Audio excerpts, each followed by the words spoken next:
Father Devil, a dark story about white collars with a bit of red, by Armando Rotondi. When Father Abbot read the statement in the newspaper, a pleased smile flashed across his face. His lips arched, barely showing his very white teeth. And they were necessarily so white because at his age Father Abbot had no natural teeth, but only splendid, perfectly manicured dentures.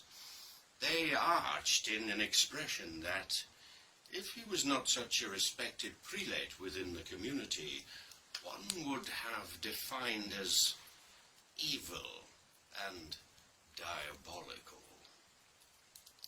Now, it is necessary to make two clarifications to better understand how events took place. The first is the kind of newspaper in which the above-mentioned statement had appeared. We will reveal the nature of the statement quite soon, do not worry. It was certainly not a first-rate newspaper, and the article was certainly not signed by any great journalist. And the statement was not even by any intellectual, influential representative from the world of culture or politics.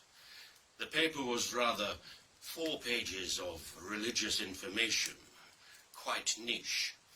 Even according to the diocese, a somewhat extreme and anachronistic publication.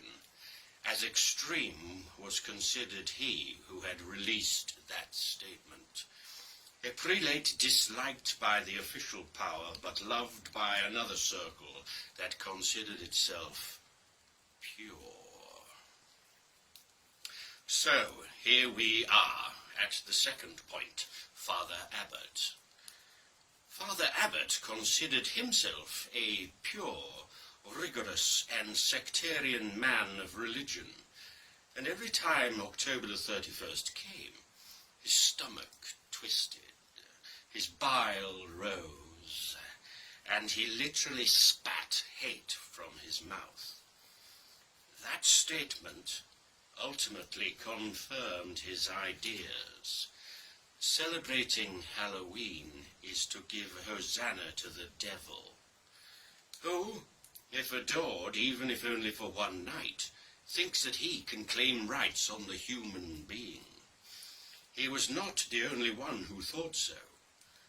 He could not bear that long one-night Sabbath in which everyone, children and the adults who were with them, disguised themselves as devil followers, so to beg in a non-Christian but pagan way in front of the houses, threatening people with terrible revenges.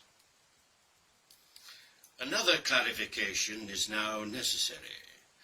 Father Abbot was not ignorant on the subject, but quite the contrary. He had spent his best years in the seminary dealing with rituals, folklore, and myths. He hated them, it is true, but he also admitted that to fight persistent paganism, to face the devil, one had to know. He was an exorcist in the broad sense, not interested in individual possessions, but in a collective possession, the rites such as Halloween. In the past, he had also problems with Carnival, particularly during the years he spent in Europe. Then he managed to reach a compromise and accept that the Carnival, after reading and meditating thoroughly, Carnival, also of a clear pagan origin, had ultimately been accepted by the Church, and indeed promoted by the Church itself since the Middle Ages as an outlet for the population that would later return to being fully Christian. Thus, he could not accept that the so-called Charivari, or the demonic Harlequin, in his origins Heliquin, and his army of the dead. But Halloween was different. and his return to the United States had only amplified this anger and his sense of despondency. Whatever the origins of Halloween was, the Celtic Samhain, it seems, one thing was clear.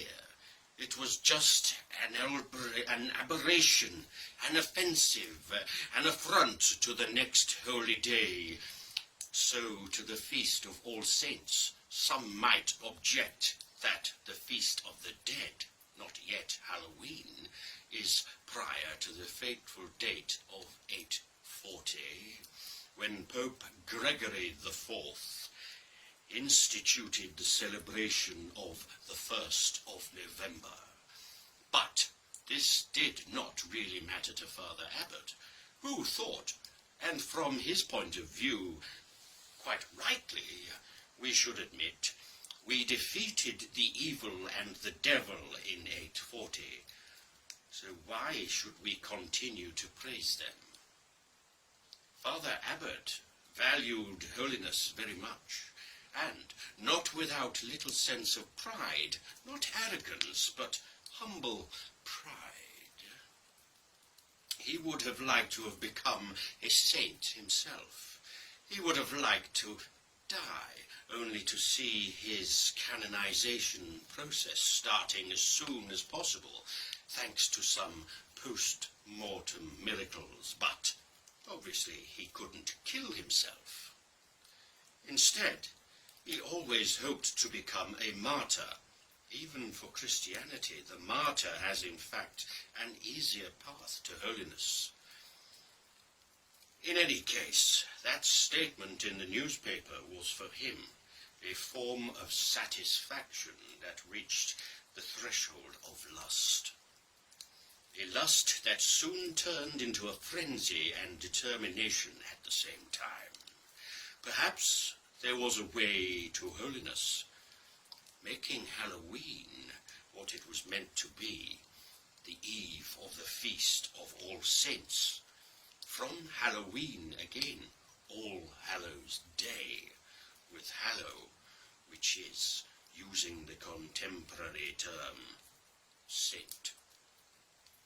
It would have been a great service for the church and for the community, bringing everyone back on the right path and perhaps capturing the sympathies of some saint there in heaven. And this presupposes that there are saints elsewhere too, and not only in heaven.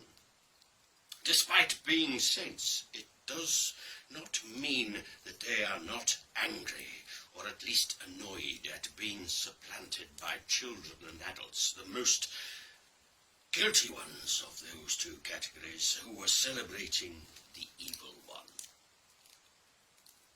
So, Father Abbot prepared himself well. With the flawless white collar on his uniform, he took up his rifle. A great thing about the United States is that someone, even a priest, buys a rifle. It doesn't seem strange to the seller or to the third parties watching. A priest buying a rifle. It is thought rightly that the priest has good reasons of self-defense, or in this case, defense of the faith. The newspapers spoke of the event using the most varied headlines. The first page in large letters read, Dies Irae. Another, The Feast of the Dead. A satirical magazine, When the Saints Get Angry. It was a beautiful massacre. The most beautiful that had ever happened in Father Abbot's small community.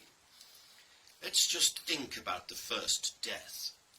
An 11-year-old boy accompanying his 9-year-old sister, old enough for his parents to let him go alone. The two knocked on the door of an elderly lady, almost a stereotypical scene.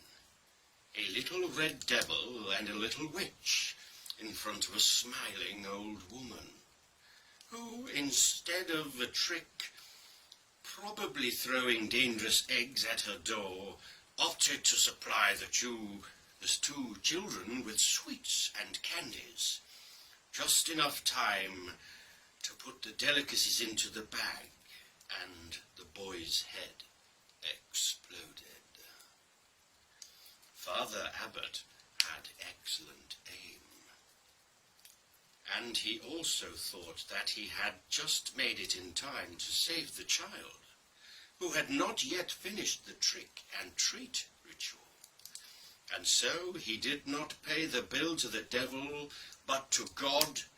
After all, Father Abbot had saved the boy's soul. Then it was the little sister's turn. The old woman, for her part, did not have time to call the police. She was killed by a heart attack in that very exact moment that took her to the Supreme Creator.